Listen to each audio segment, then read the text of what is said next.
ത്രിയേക ദൈവത്തിൻ്റെ ധന്യ തിരുനാമത്തിന് മഹത്വമുണ്ടാകുന്നു. കർത്താവിനാൽ അനുഗ്രഹീതരെ, ക്രിസ്തീയ ജീവിതത്തിൽ ദൈവസന്നിധിയിൽ നിന്ന് ലഭിച്ചിരിക്കുന്ന നന്മകൾക്കും കൃപകൾക്കുമായി ദൈവസന്നിധിയിലേക്ക് നന്ദിയോടും സ്തോത്രത്തോടും കൂടി നാം കടന്നു വരണം എന്നുള്ളത് ദൈവ കൽപ്പനയാകുന്നുവല്ലോ.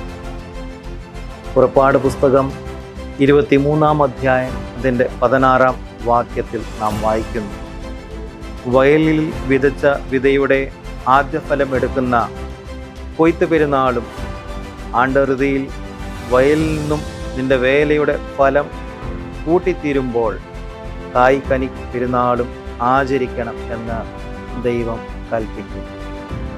നമ്മുടെ ജീവിതത്തിൽ നാം ഇന്നയോളം നേടിയിട്ടുള്ളത് സകലതും ദൈവത്തിൻ്റെ ദാനമാകുന്നു എന്ന് നാം മനസ്സിലാക്കണം.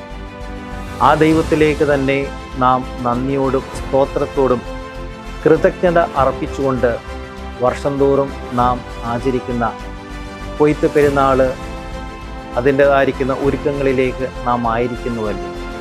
സെൻറ്റ് ഗ്രിഗോറിയോസ് ഇന്ത്യൻ ഓർത്തഡോക്സ് മഹാ ഇടവകയുടേതായിരിക്കുന്ന ഈ വർഷത്തെ കൊയ്ത്ത് പെരുന്നാൾ ദൈവഹിതമായാൽ ഒക്ടോബർ മാസം 24-ാം തീയതി നാം ദൈവസന്നിധിയിൽ ആചരിക്കുവാനായി ആരംഭം കുറിച്ചിരിക്കുന്നു. ദൈവസന്നിധിയിൽ നിന്ന് ലഭിച്ച എല്ലാ നന്മകൾക്കും കൃപകൾക്കും, പ്രത്യേകിച്ച് സാധ്യതകളില്ലാത്തിടത്ത് ദൈവം സാധ്യതകൾ ഒരുക്കിത്തരികയും ദൈവത്തിൻ്റെതായിരിക്കുന്ന വൻ കൃപകളാൽ നമ്മയൊക്കെയും അനുഗ്രഹിക്കുകയും ചെയ്തിരിക്കുന്നതായിരിക്കുന്ന പശ്ചാത്തലത്തിൽ സമർപ്പണത്തോടുകൂടി ദൈവസന്നിധിയിൽ നമുക്ക് അണിചേരാം. കുവൈറ്റ് മഹാ ഇടവകയുടേതായിരിക്കുന്ന പശ്ചാത്തലത്തിൽ 50 നീണ്ട വർഷങ്ങൾ ഈ മരുഭൂ പ്രവാസത്തിൽ ദൈവസന്നിധിയിൽ കൊയ്ത്ത് പെരുന്നാൾ ആചരിക്കുവാൻ സർവശക്തനായിരിക്കുന്ന ദൈവം ഇടവകയിലെ ഭാഗമാകുന്ന നമ്മെ ഓരോരുത്തരെയും സഹായിച്ചതിനായി ദൈവസന്നിധിയിൽ നന്ദിയോട് അണിചേരാം. ദൈവനാമം മഹത്വത്തിനായിട്ട് നമ്മുടേതായിരിക്കുന്ന ഈ കൂടിവരവ് ഉതകുമാറാകട്ടെ എന്ന് ആത്മാർത്ഥമായിട്ട് പ്രാർത്ഥിക്കാം. ഈ കൊയ്ത്ത് പെരുന്നാളിലേക്ക് ആത്മാർത്ഥമായിട്ട് എല്ലാവരെയും ദൈവനാമത്തിൽ സ്വാഗതം ആശംസിക്കുന്നു.